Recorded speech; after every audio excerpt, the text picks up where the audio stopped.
Bos días. Empezamos rematado o Consello da Xunta de Galicia. Como sempre, paso a darlles conta dos asuntos máis importantes que tratamos e acordamos. Empezamos cun tema de educación referido á decisión tomada pola Xunta que se está en vigor este curso, como saben, sobre a gratuidade das tasas universitarias, a gratuidade da matrícula universitaria. Levábamos xa 13 anos coas tasas congeladas e cos precios máis baixos de toda España en canto a tasas universitarias e fomos pioneiros, implantámoslo este ano, como decía, en abordar a gratuidade total.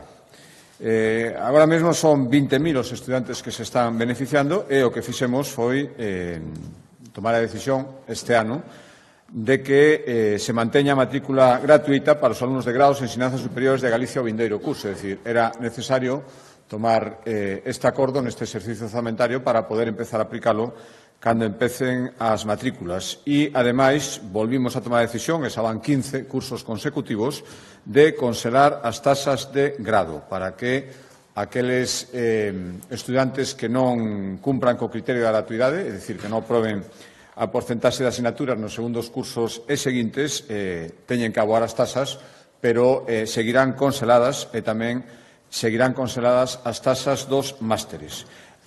O aforro estimado por esta medida, para as familias principalmente, está en torno aos 19-20 millóns de euros. Por lo tanto, volvemos a repetilo. Veremos agora coas porcentaxes de aprobados, como queda, recordalles que era o 90% dos créditos áreas de humanidade, 80% en saúde, 65% en enseñerías, pero, bueno, unha estimación, vendo as medias de aprobados outros anos, danos este aforro de 20 millóns de euros. Hai dúas novidades este ano neste acordo que tomamos para que sexa efectivo cando haxa que pagar as matrículas. Por unha parte, para ter as tasas de balde, haberá que estar matriculado nun mínimo de 60 créditos, non cun curso completo, como foi este ano, senón un mínimo de 60 créditos. Isto é unha mellora para, sobre todo, estudantes que estaban de Erasmus, non facían a matrícula completa e non se beneficiaban. E, por outra, os alumnos que obteñan o título de bacharelato internacional ou bacharelato en francés tamén poderán beneficiarse da matrícula gratuita. Este ano, por ser, estaban excluídos dunha serie de probas que se fan aquí, basicamente abau, non tiñan dereito, agora terán dereito con este acordo que acabamos de tomar.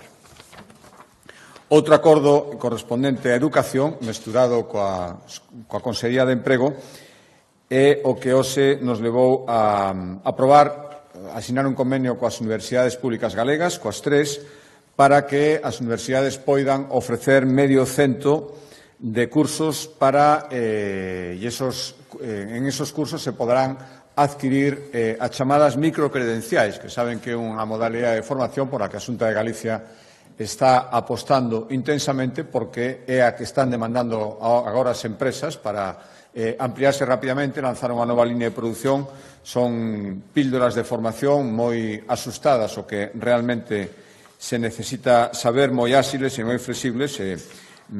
Agora, con este convenio de 2,6 millóns de euros, as universidades se permitirá que tamén impartan estes cursos que permiten ter microcredenciais. A Universidade de Vigo vai facer 26 accións formativas, a Coruña 16 e Santiago 11, e para diseñar estes cursos, lóxicamente, as universidades terán que estar moi en contacto cos sectores productivos, coas entidades sociais, por suposto coa Xunta de Galicia, para saber que tipo de formación a través de microcredenciais teñen que impartir. Cambiando de materia, de Consellería de Medio Ambiente, recordarán que no mes de xaneiro daba conta da aprobación polo Consello da Xunta de Galicia do novo Plan de Vixilancia Ambiental cunha vixencia do ano 25 no que estamos ata o ano 2030. Fomos das primeiras rexións europeas en contar cun manual propio sobre inspeccións ambientais.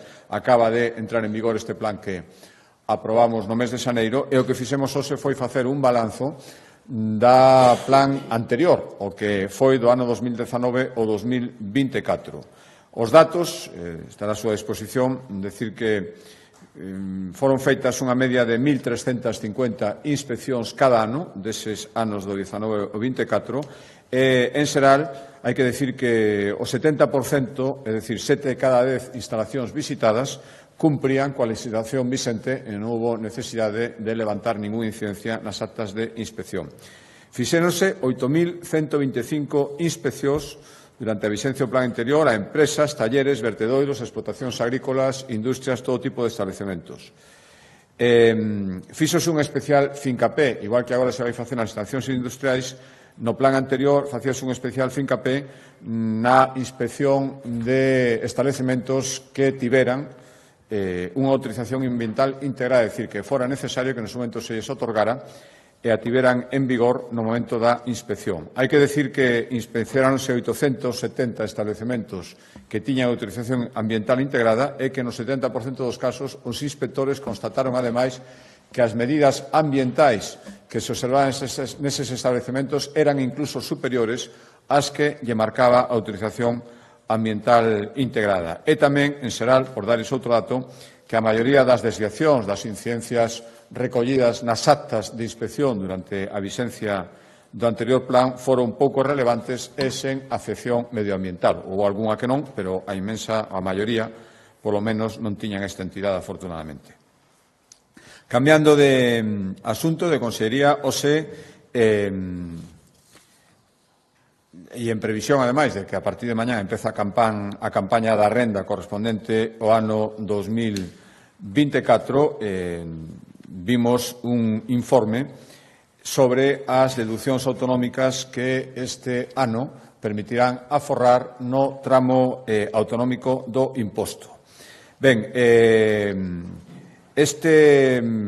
as deducións, incluída a deflactación nos tres primeiros tramos autonómicos do IRPF que acordou a Xunta de Galicia, as deducións van supoñer aos galegos un aforro de casi 160 millóns de euros na súa declaración que haberá que facer ahora correspondente ao ano 2024.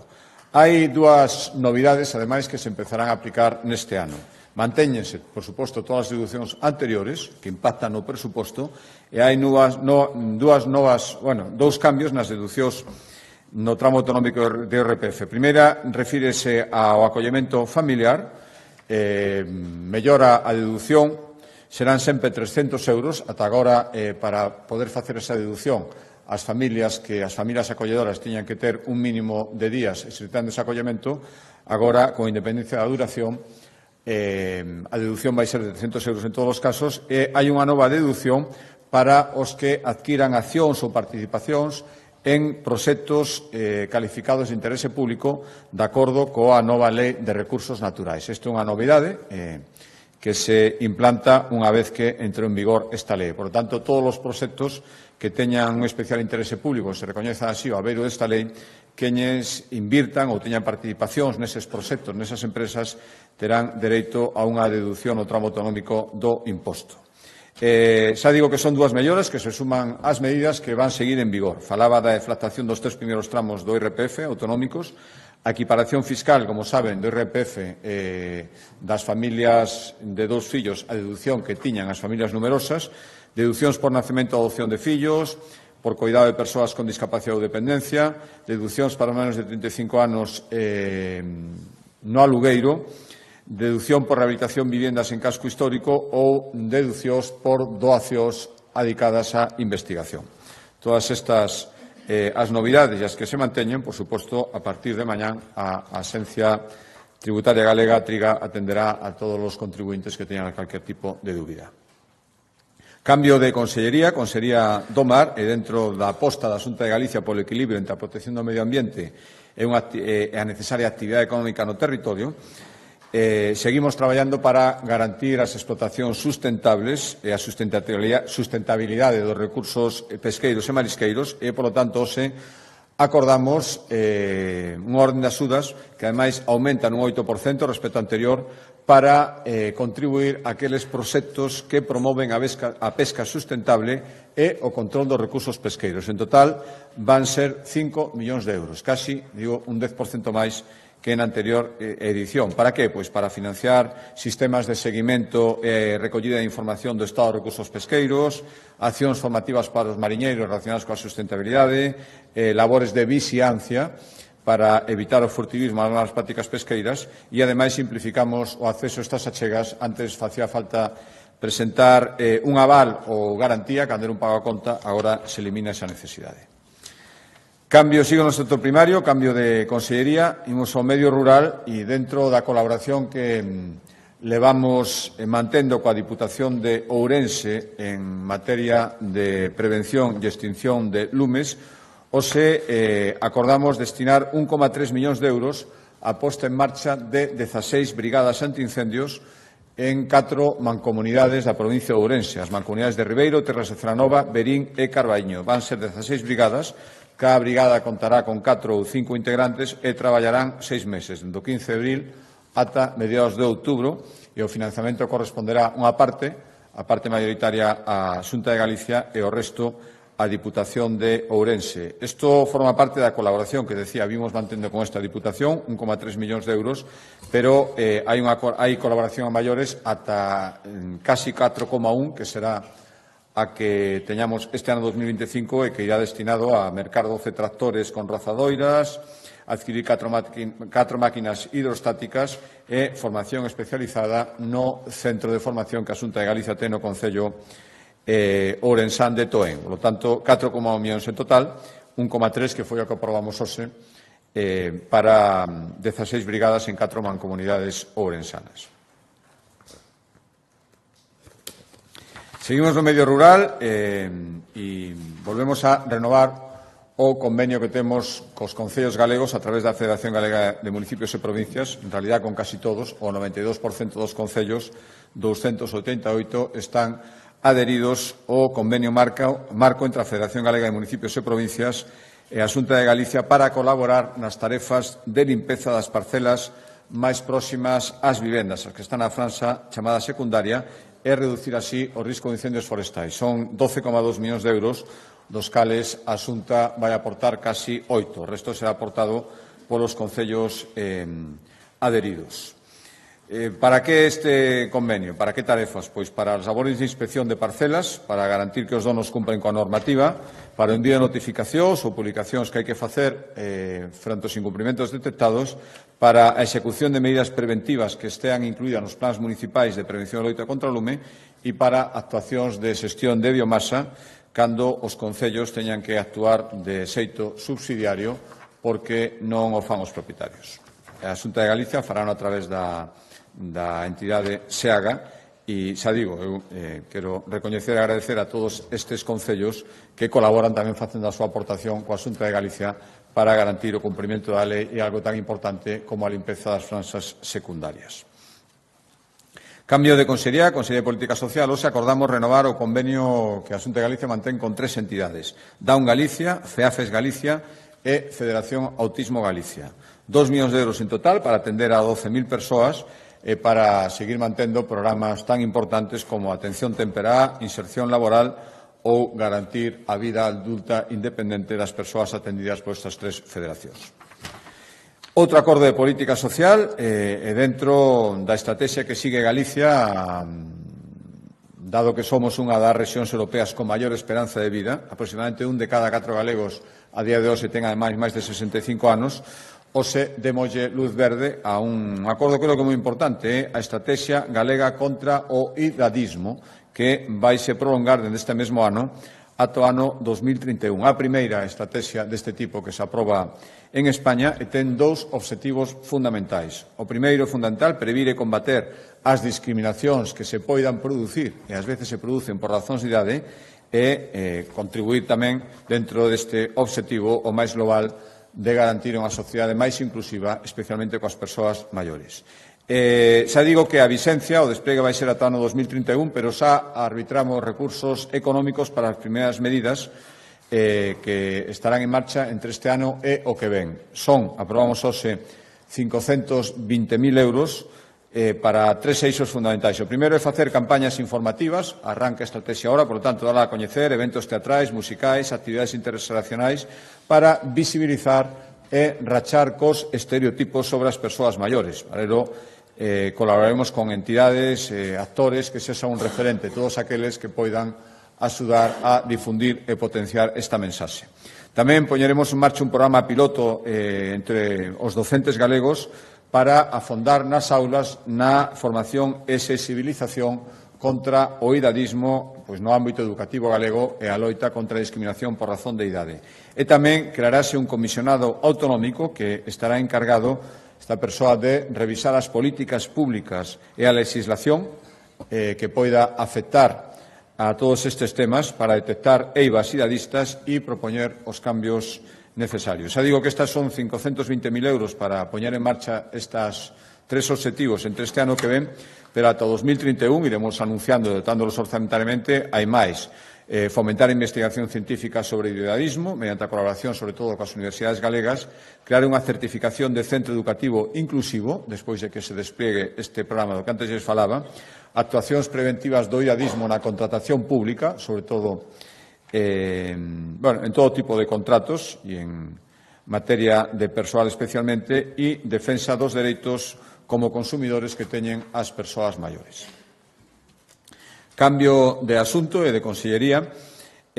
Consellería de Economía, hoxe autorizamos destinar casi 4 millóns de euros ás axudas para promover a internacionalización de ao redor de 600 empresas galegas que están vendendo os seus produtos e traballando nos mercados exteriores. Saben que no 2024 volvemos a bater un récord histórico en materia de exportación, máis de 31.000 millóns en total, e estas axudas, que o que pretenden é seguir por esta liña, se pode ser mellorala, divídense en dous eixos fundamentais. Un de 2,4 millóns de euros, do total de 4, para impulsar misións comerciais no estranxeiro, en colaboración especialmente coas cámaras de comercio e en mercados que consideramos preferentes, que serían basicamente China, India, Reino Unido, o Brasil, Alemania e México. Se trata de organizar misións, tamén misións inversas, que veñen aquí a coñecer os centros de produción, e participación en feiras e eventos empresariais. E despois, hasta os 4 millóns, completar os 1,5 millóns de euros a apoiar accións específicas que, fundamentalmente, os clústeres empresariais que existen en Galicia organicen no exterior con vistas a fomentar a exportación. Dende que pusimos en marcha as axudas para estas accións, a Xunta de Galicia leva investidos 28 millóns de euros e beneficiáronse máis de 1.200 empresas. Cambiando de asunto, hoxe acordamos colaborar no financiamento para a redacción do proxecto que empeza ahora, do proxecto chamado Coruña Marítima. É dicir, esa estrategia da que formamos parte o Concello da Coruña, a Xunta de Galicia, a Administración Central, a través de Portos do Estado e de Adif, é o que busca transformar a cidade a través da recuperación e reordenación da fachada marítima, aproveitando os desplazamentos que se están producindo xa ao porto exterior. Saben que levamos tempo apostando por mellorar a fachada marítima da Coruña. A semana pasada asistía a primeira pedra das obras que imos facer no Parrote para instalar unha plataforma flotante, pero isto xa con moita máis entidade en canto a cartos e en canto a planificación, é o que nos leva a aportar 550.000 euros para lanzar o concurso de ideas para saber que diseño hai que facer. Un concurso internacional que o que ten que contemplar é a reordenación do espacio portuario interior da Coruña, tamén a reordenación do espazo ferroviario da estación de mercadorías de San Diego, da participación da DIF, e tamén a reordenación e propostas sobre as zonas lindeiras a estes dous espacios, o portuario interior e as inmediacións da estación de San Diego. En total, o concurso de ideas, todo este proceso son 3,3 millóns de euros, a Xunta de Galicia participa con 550.000. Cambio de asunto, proposta de Consellería de Vivenda, hoxe acordamos colaborar con 365.000 euros para facer un convenio co clúster da construción e potenciar a chamada construción industrializada, que é o sistema mediante o cal varios elementos da construción dos futuros edificios, que se construya, xa son elementos de fábrica, que se fabrican en factorías concretas e logo son ensamblados en obra. Isto abarata os costes, agiliza os plazos sin disminuir en absoluto a calidade. Ademais, é un sistema moderno, sostible, que cada vez se está utilizando máis na construción en todo o mundo. Pois queremos promocionalo en Galicia e co clúster da construción facemos este convenio para que o poidan, para promocionalo a través desta entidade e, ademais, con isto vamos sentando as bases do futuro Plan Director da Construción, unha vez que, como recordarán, hai pouco tempo declaramos a construción en Galicia sector estratégico. Outro acordo en materia de vivenda foi o que nos leva a autorizar a licitación da redacción do proxecto para construir un aloxamento compartido de 80 vivendas en Vigo. A licitación do proxecto, o custo estimado deste proxecto serán 445.000 euros, vai ser no barrio de San Paio de Navia, onde a Xunta de Galicia, como saben, está actuando intensamente na promoción de vivenda pública, e estas vivendas compartidas están destinadas a menores de 36 anos que poden, durante un máximo de 3 anos, acceder a elas en réximen de alugueiro. E, aparte da vivenda compartida, pois haberá unha serie de espacios compartidos tamén, teletraballo, lavandería, cuartos de limpeza, aparcadoiro e trasteiros. Xa estamos en proceso de construción de vivendas compartidas no Concello de Santiago, na Rúa Xoán 23, e próximamente esperamos facelo tamén na cidade de Lugo e, se é posible, estendelo ao resto das cidades galegas. E último acordo en materia de vivenda e dentro da Estrategia Galega de Solo Residencial, que busca, ademais de duplicar as vivendas construídas directamente pola Xunta de Galicia, tamén lograr ese objetivo de 20.000 vivendas protegidas e outras 5.000 libres en colaboración público-privada, é dicir, facilitando que a promoción privada en colaboración coa pública poida construir vivenda protegida. Iniciamos en novembro do ano pasado os trámites para construir 15.000 vivendas protegidas en 7 concellos que consideramos de alta demanda. Serían A Coruña, Santiago, Lugo, Ourense, Pontevedra, Vigo e Arteixo. E, pois, dentro de esta liña, o que fixemos foi licitar a redacción dun proxecto de interese autonómico, un PIA, para poder habilitar parcelas nas que construir 1.800 vivendas. A maioría no Concello de Vigo, 1.392 vivendas, e 350 no Concello de Vilagarcía de Arousa.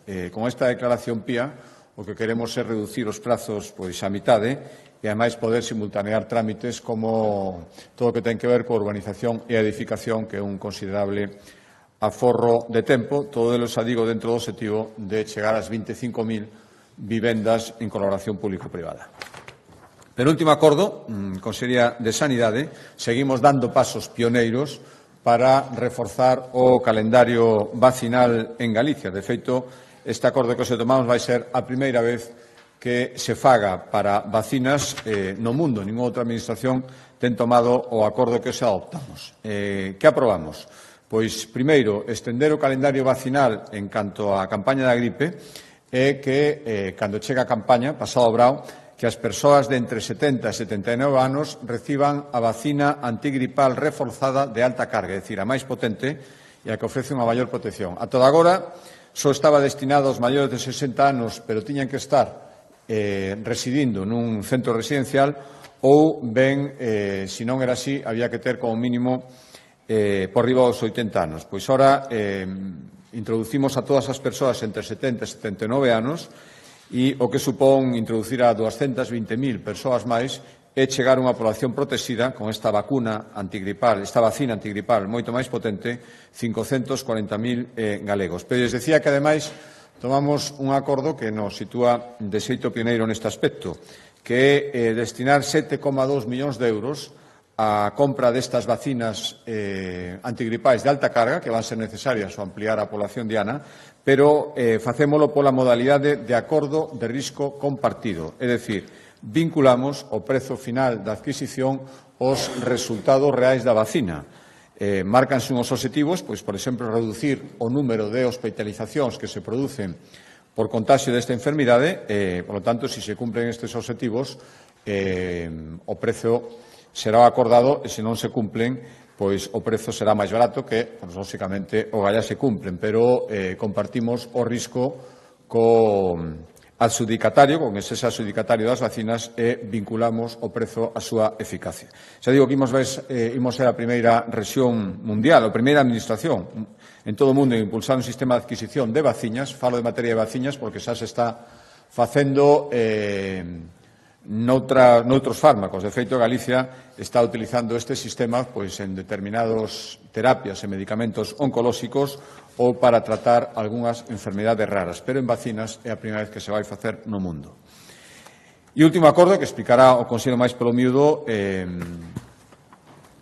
a aprobación hoxe polo Consello da Xunta de Galicia do Plan Estratéxico do Comercio de Galicia 2025-2030. Son 320 millóns de euros co que se busca modernizar, visibilizar e mellorar a competitividade do pequeno comercio. Por darles algunhas cifras, Galicia conta a día de hoxe con máis de 32.000 establecementos comerciais, somos a quinta comunidade autónoma en número máis alto, dá emprego a máis de 100.000 persoas, 107.000 concretamente, e, dende logo, o mantemento do pequeno e mediano comercio, sobre todo o pequeno, é fundamental para manter a vida e dinamizar as vilas e tamén as cidades.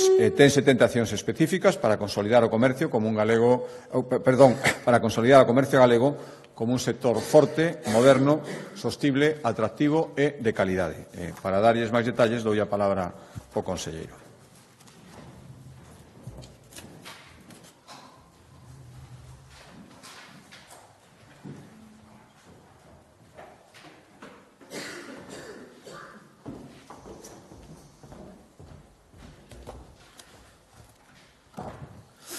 Moi bo día a todos e a todas. Como dixo o presidente, estamos hoxe aquí para presentar o Plan Estratégico de Comercio de Galicia 2025-2030. É un obxectivo importante deste goberno e era, ademais, un compromiso electoral co que, por suposto, estamos cumprindo.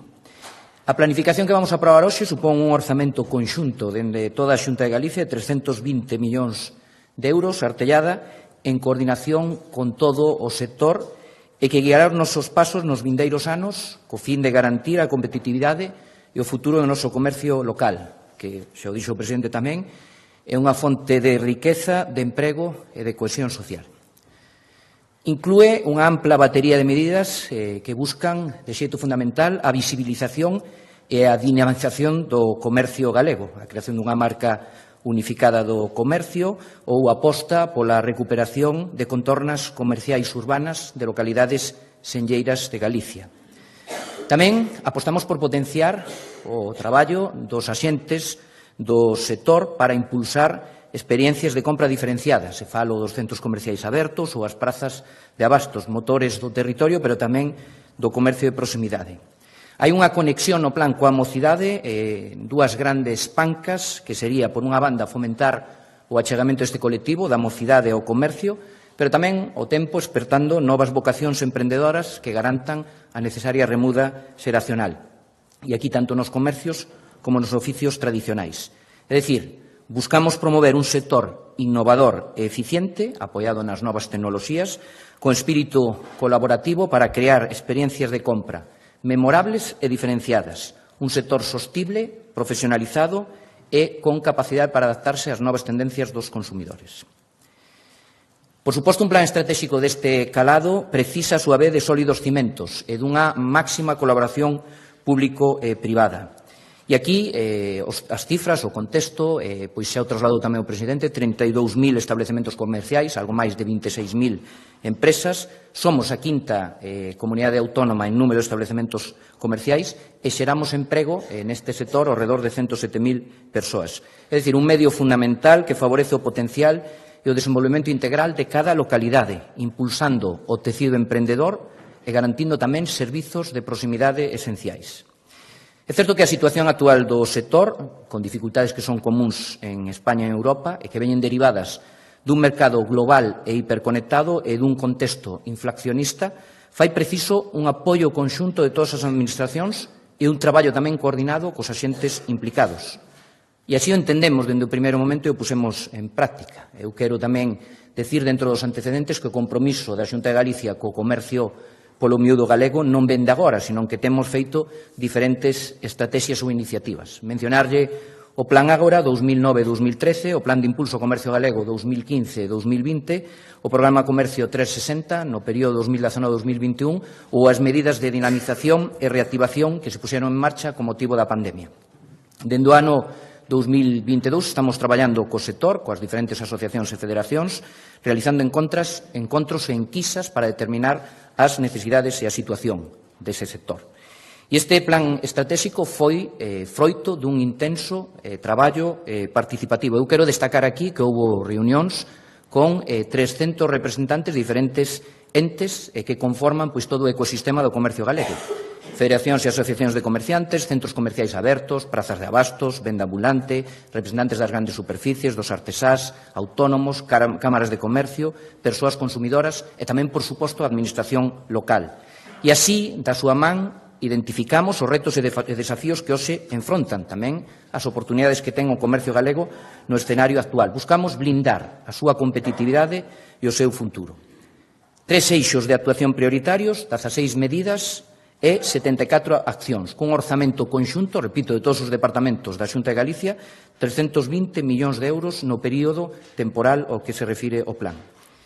E os 3 eixos van ligados tamén aos 3 obxectivos estratégicos que eu destacaría, en primeiro lugar, impulsar a mellora da competitividade, consolidar un sector comercial moderno, atractivo e de calidade. En segundo lugar, fomentar novas fórmulas de dinamización e colaboración comercial que permitan unha maior visibilización do comercio para estimular a oferta e revitalizar espazos urbanos e rurais.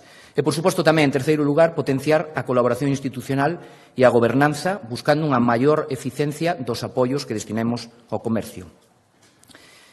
Por debullar algunha das medidas e con respecto ao eixe primeiro, que conta con 227,4 millóns de euros, entre as que buscan impulsar a competitividade do sector, por exemplo, impulso da digitalización, e así hai accións novidosas, como a creación de espazos de demostración tecnolóxica para os comerciantes nos recintos feriais de Galicia, para que poidan descubrir novas experiencias de compra e estar ao día dos avances da innovación comercial.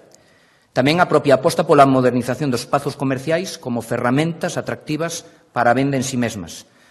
A aposta pola formación e o incremento da capacitación profesional coas microformacións que mencionaba o presidente, especialmente dirixidas ao comercio, pero tamén un plan de formación específico para os xerentes, tanto de centros comerciais abertos como prazas de abastos. Accións específicas a prol do emprendemento e outra cuestión fundamental, que é a remuda xeracional, a pervivencia do noso comercio.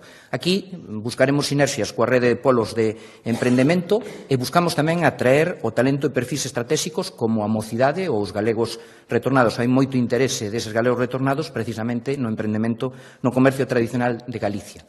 Garantir a remuda xeracional tamén no ámbito da artesanía de Galicia, procurando a recuperación dos oficios tradicionais. O eixe segundo, que é a promoción da visibilidade do comercio local, pois aí atendemos, como xa dixen, as figuras esenciais dese comercio, os centros comerciais abertos, que buscamos, como digo, unha maior dinamización do seu funcionamento, as prazas de abastos, cunha reformulación do selo de mercados excelentes, ou o comercio ambulante, que vamos a tratar de potenciar a través do selo Feiras de Galicia.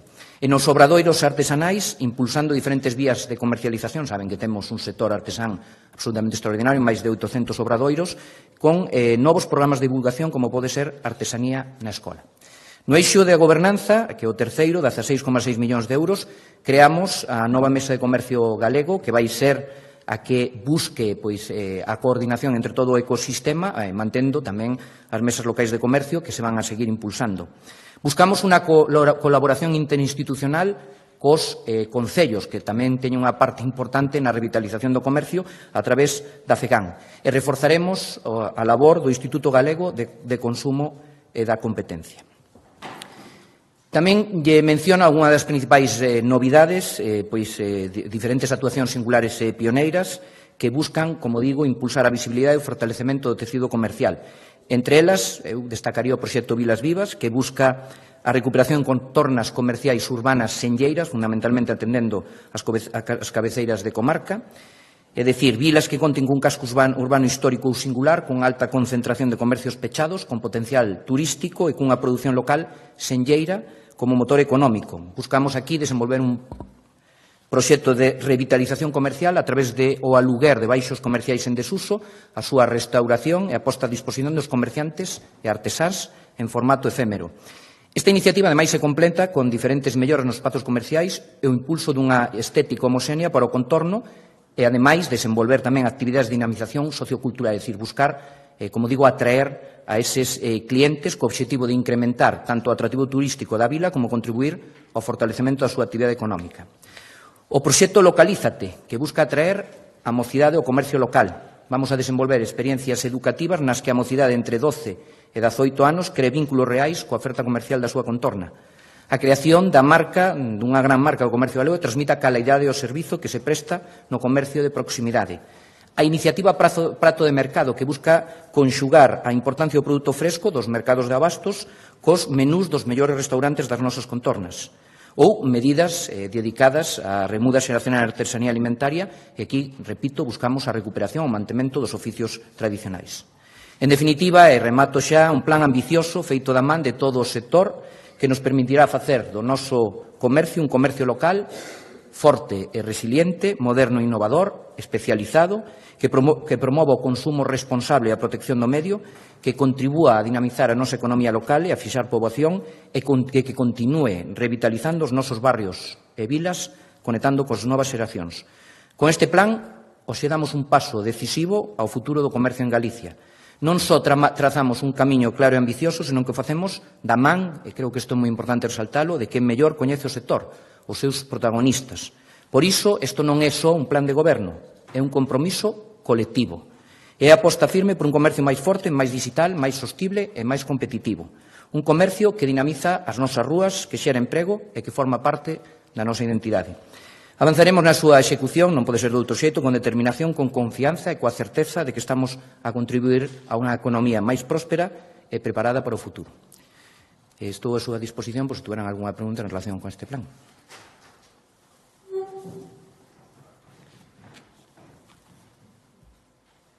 Bos días. Quería preguntarle por ese plan para recuperar zonas comerciais que estean en desuso. Falaba de cabeceiras de comarca. Non sei se se vai colaborar tamén coas cidades e se teñen unha estimación de en cantos sitios se podría actuar, cantos locais se poderían abrir ou recuperar. Gracias. Sí, aí digo que no mes de decembro fixemos unha experiencia piloto precisamente na comarca do Ribeiro, en Ribadavia, que tuvo un éxito moi importante de participación, e agora o que define o plan son precisamente as características que deben de cumprir aqueles sitios onde vamos a actuar, que, como decía, pois son vilas con atractivo turístico, que teñan un produto local de referencia, que teñan moitos locales comerciais pechados, e aí o esforzo que estamos facendo, por suposto, da man dos concellos tamén, neste caso do de Ribadavia, e identificar eses locales e, ao mesmo tempo, tamén apostar por que se abran con aportación tanto de comerciantes como de artesáns. E, ao mesmo tempo, tamén faremos actuacións ou actividades, dixéramos, de dinamización ao fío desa apertura dos locais comerciais. Ten que ver con esa recuperación e con ese atractivo turístico que se pode dar. A idea é facer este ano un piloto en función do seu funcionamento dentro das características que marca o plan ir desenvolvendo.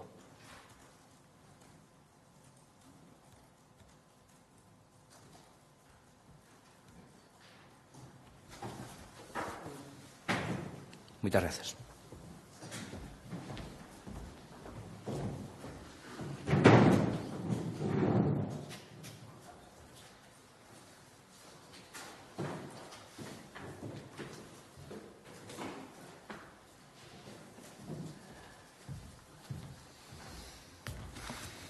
Bos días, presidente. O Goberno vaille propoñer ao Consello Xeral do Poder Xudicial a creación dos xulgados específicos de violencia contra a muller en Santiago, tamén en Ourense, adaptación de dous en Vigo e a Coruña. Quería saber que lle parece esta proposta e se responde ás necesidades que ten Galicia. Gracias. Sí, celebrámoslo. Levamos pedindo moito tempo. A Xunta de Galicia, tanto como administración competente en materia de medios de xustiza, como no seo da Comisión Mixta onde se fan as propostas conxuntas. Por lo tanto, créanse en dúas cidades, os outros sería a carácter comarcal. A mí me gustaría que houbera un específico en cada cidade, pero un avance importante. A Xunta de Galicia terá que costear a maior parte deses gastos, pero creo que son cartos moi ben empregados. Unha boa decisión, eu a celebro e agradezco.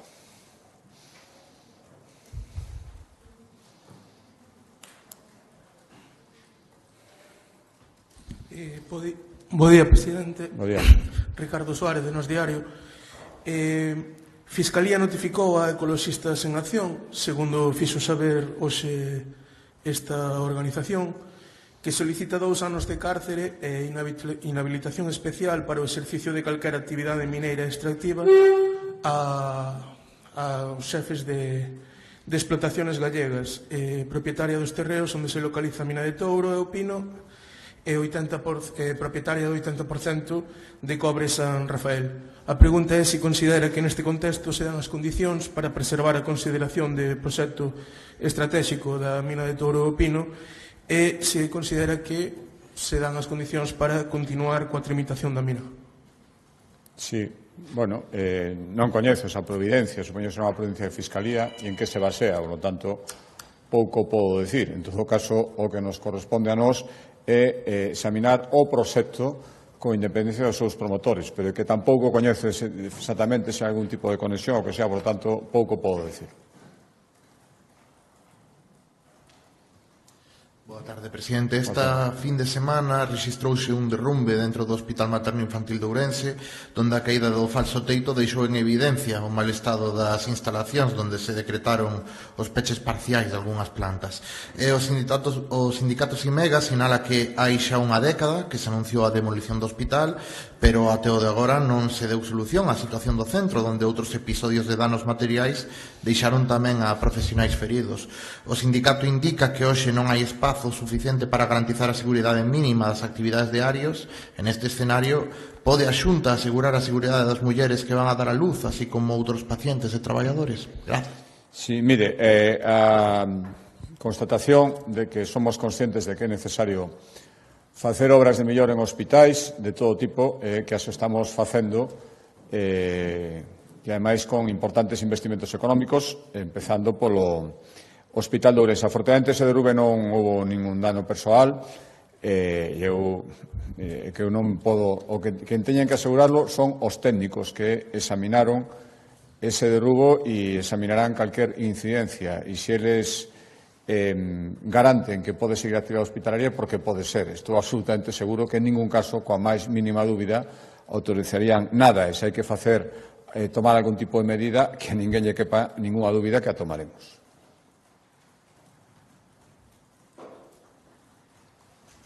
Sí, bo día. Presidente, en relación ao reparto de menores migrantes entre as comunidades autónomas, que está un pouco no foco informativo, quería saber se a Xunta xa formalizou a notificación dese dato dos menores migrantes que alberga, tal e como pedirá o Goberno, e despois saber se vai poñer algún tipo de problema, dado que afirman que teñen as prazas ocupadas para acoller os migrantes según marque ese decreto, se finalmente sai adiante, e se o van a recurrir legalmente. Gracias. Sí, mire, sempre dixemos que nós cumprimos a lei e os requerimentos do Goberno, nos gusten ou non, e se non nos gustan temos o camiño do recurso. Digo porque, en fin, ao mellor o Goberno central espera outra cousa da Xunta de Galicia. Por suposto que non, onte, dentro do prazo establecido. Fixemos a notificación, e a notificación o acredita o que vimos adiantando, que a día de hoxe, cos menores que están no sistema de protección de Galicia, as prazas xa están sobrecubertas.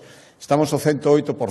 Polo tanto, se houber unha ampliación, e moito máis ampliación que se nos anuncia, antes de poder levar a cabo, lóxicamente, haberá que ver o que imos facer con eses menores. Porque, volvo a decir, son menores. Non é simplemente sacalos de encima dunha comunidade autónoma para donde hai saturación, eu recoñezo, para mandala a outra e simplemente repartir o problema sin solucionalo. Sempre demostramos, de feito, a día de hoxe son 273 menores non acompañados os que están xa no sistema de protección en Galicia, dun total de máis de 900 menores, que están no sistema de protección xeral. Por lo tanto, xa os acollimos e estamos dando o tratamento que merecen e o que teñen dereito. E se se pretende, desde logo nós o pretendemos, seguir facendo, é necesario financiamento, planificación, se me permiten, sentidiño para poder telos aceitadamente. Non sería de recibo que o Ministerio dixera que a partir de mañá ou de pasado que sexa os manda para Galicia simplemente para sacarse un problema de encima, cumprir un agobio que poida ter agora mesmo as cousas, non se fan así. Por darles un dato, solo o financiamento, vendo os custos actuais deses 326 que decidiu o señor Puigdemont que tiñan que vir para Galicia, serían máis de 30 millóns de euros, xa sin contar os gastos sanitarios e os gastos educativos. O financiamento o ano desas prazas anúnciase 100 millóns para toda España, co cal xa me dirán vostedes se aí existe financiación, pero ni sequera sería o problema principal, é que agora mesmo os recursos de Galicia, que optou por un sistema que funciona, de pequenos centros, non temos grandes centros de acollida, non os necesitamos nunca e sempre funcionamos, creo que de un xeito moi aceptable, non habería capacidade para losalos e, sobre todo, insisto, tratalos axeitadamente. Por lo tanto, nos cumprimos a lei, outra cosa é o cumprimento da lei esa imposible. Supoño que o Goberno todo isto o terá en conta se quere facer as cousas ben, máis alá de cumprir co señor Puigdemont e sacarse un problema de encima. Bueno, estamos estudiando todavía, non podo anunciar que o vayamos a facer, estamos estudiando e cando haxe unha decisión a anunciaremos, por suposto. Bos días, presidente. Seguindo con este tema, sabendo que as prazas están ao 108%, non teria sido prudente intentar ampliálas antes, non? En previsión de que puedan chegar máis menores máis adiante. E logo, se me permite outras dúas preguntas, quería preguntarlle por este problema de Renfe, que vende os billetes en Galicia con moi pouca antelación. Non sei se teñen previsto a Xunta dirixirse a compañía para que amplíe os plazos ou algo similar. E logo preguntarlle pola insistencia da oposición en que descoñecían o proxecto de Altri, cando vostede a semana pasada mostrou un documento de 2023 no que incluían ser do Partido Socialista, no que se incluían algúns detalles. Como valora esta posición que teñen, de que non coñecían o proxecto? Gracias. Sí. Mire, a primeira pregunta, a toda agora que eses mismos datos o amosan 108%, é dicir, un 8% de sobresaturación de media destes últimos anos, por tal, creo que a cuestión estaba dimensionada para atender os menores na propia Galicia, que veñen de moitos orixes, non só son menores non acompañados, situacións familiares nos que a Xunta de Galicia ten que facerse cargo, e outros que aparecen en Galicia simplemente hai que facerse cargo deles, e outros que foron enviados polo Goberno. Recordo que non hai moitos meses hubo unha polémica ao respecto e nos dixemos sempre que o cupo que se nos asinaba íbamos a aceptar frente a algúns posicionamentos de outros partidos políticos que decían que en ningún caso. Pero o que estou reclamando é que as cousas se fagan así, de xeito planificado, como se fixeron as anteriores. O que non pode ser é que de repente un señor en Waterloo decida que 326 polos criterios que el decide e que pacta e que mesmo anuncia e que de un día para outro se nos diga que van facer o envío e que xa está, e que non pode ser. Eu creo que a xente o entende perfectamente. Eu requiro planificación e financiamento, lóxicamente, porque a toda agora fixémolo así e a toda agora funcionou e a Xunta de Galicia foi a primeira en entender que tiña que colaborar, pero facendo as cousas ben para que salgan ben. Respecto á segunda pregunta, bueno, é unha mostra máis, eu non sei que lle pasa ao Goberno Central coas infraestructuras ferroviarias en Galicia. Moitas cousas que nos anunciaron, recordarán que, ademais, quixemos ser prudentes nos primeiros meses, entendendo que todo sistema novo ten que ter un acoplamento despois de tantísimos retrasos, despois de todos os fallos que houbo, anunciouse aumento de frecuencias, trenes máis modernos, todo eso non se está cumprindo. E agora, a última, sabemos que, precisamente, como aquí o sistema é tan defectuoso, pois non poden comprometerse á venda de billetes máis aló dun prazo, o contrario do que está pasando en outras comunidades autónomas. Por lo tanto, por suposto, volveremos a insistir unha vez máis en que non queremos mellor trato, tamén trato ferroviario que outras comunidades autónomas, pero, dende logo, non podemos tolerar telo moito peor. E se o Ministerio ten que facer, que evidentemente ten que facer, tomar as medidas que sexan necesarias, tenas que tomar canto antes. E respecto á terceira pregunta, bueno, eu creo que quedou claro outro día en sesión parlamentaria, simplemente lendo a hemeroteca e o diario de sesións. O argumento da oposición fora durante todos estes meses que non coñecían que iba a haber unha produción previa de pasta soluble antes da Oliocel. Evidentemente o coñecían e ese argumento se desmontou e a prova é que dende ese día le van intentando demostrar o indemostrable. Mire, respecto a este asunto, eu volvo a insistir. Falaron os técnicos e agora quen ten que decidir se se financia ou non, quen ten a palabra é o Goberno Central. E volvo a decir, espero que o tratamento sexa o mesmo que están tendo con outros proxectos onde están sendo moito menos exixentes ou nada exixentes. Boa tarde. Sobre este mesmo tema, quería preguntar, a Xunta considera que, declarou no proxecto estratégico, considera que é un proxecto tractor, entón a dúbida é por que se nega e di tan claro que non lle vai aportar financiación propia. Gracias. Bueno, porque hai outros proxectos tractores donde tampouco estamos aportando ese financiamento. Hai agora mesmo miles de millóns que non están tendo ningún destino para proxectos industriais precisamente estratégicos. Foi o que se nos dixo. O que había que facer era promocionar, intentar que surxiran proxectos estratégicos que terían financiamento. O financiamento que a día de hoxe, insisto, está nun caixón como o primeiro día, por lo tanto, aí está a posibilidade. Entenderán que, habendo todo ese financiamento, os galegos preferirán que se aproveite ese financiamento, que se non vai a ninguna parte, que haya que aportar recursos propios galegos. Creo que se entende perfectamente. Dice moitas veces que se o Goberno Central tivera feito as cousas como tiña que facelas, que permitir que os fondos New Generation se repartiran desde as comunidades autónomas, estaríamos falando de outra cousa, pero os que os siguen retendo eles, e, por lo tanto, ninguén entendería que simplemente por unha vontade política de retelos os galegos teñan que aportar cartos de recursos propios. Sí, sobre esta cuestión, quería preguntar se vostede acaba de decir besteiro que hai unha diferencia grande entre a mina de Doade e o proxecto de Altri e que o litio é estratégico e a celulosa non é estratégica. Non sei se vostede comparte esta cuestión. Logo tamén quería facer unha segunda pregunta relacionada con...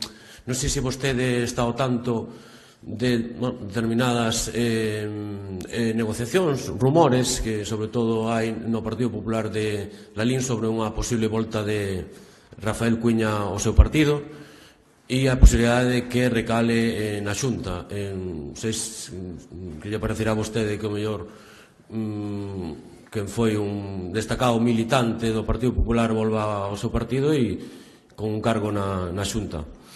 Gracias. Sí, respecto á primeira parte, non teño os coñecementos que o parecer ten o señor Besteiro, sobre todo non teño a súa capacidade para dicir unha cousa e a contraria. Eu recordo que o señor Besteiro dixo durante moitos meses que non se pronunciaba porque quería esperar a saber a opinión dos técnicos no proxecto de Altri. E cando os técnicos dixeron opinión favorable, entonces descubrimos que a súa opinión iba a ser desfavorable. Por lo tanto, eu sou incapaz de seguir eses razonamentos e, por lo tanto, este outro razonamento máis, se xa fai esas diferenciacións, non sei se o vai manter, se non o vai manter, en fin, que creo que decía outro día que os esforzos inútiles conducen a melancolía. En este caso, intentar interpretar o líder do Partido Socialista nos seus continuos cambios de opinión é moi difícil. Por lo tanto, entenderán que non o poida facer. En todo caso, recordo que o BNG xa dixo, para non variar, que tampouco quere o proxecto da mina de Doade. É a todo que non, por sistema, non é sorprendente, pero me gustaría saber se o señor Besteiro, que tan cómodo se atopaba outro día rodeado de bandeiras estreladas, vai seguir o criterio do BNG, vai decir agora unha cousa logo outra, vai ser curioso sabelo, sinceramente. E respecto a outra pregunta, pois non o sei, porque eso primeiro teria que preguntarlle o señor Cuíña si ten esa vontade ou non, e unha vez que o saibamos podemos valorarla.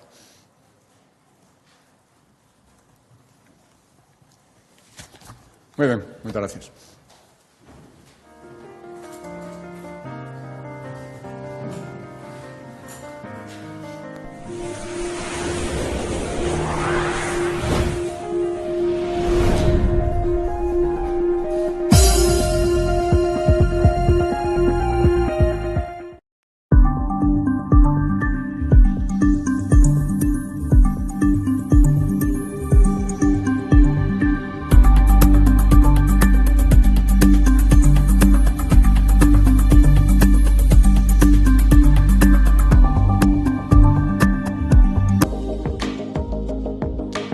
Aguasana, el gesto más sencillo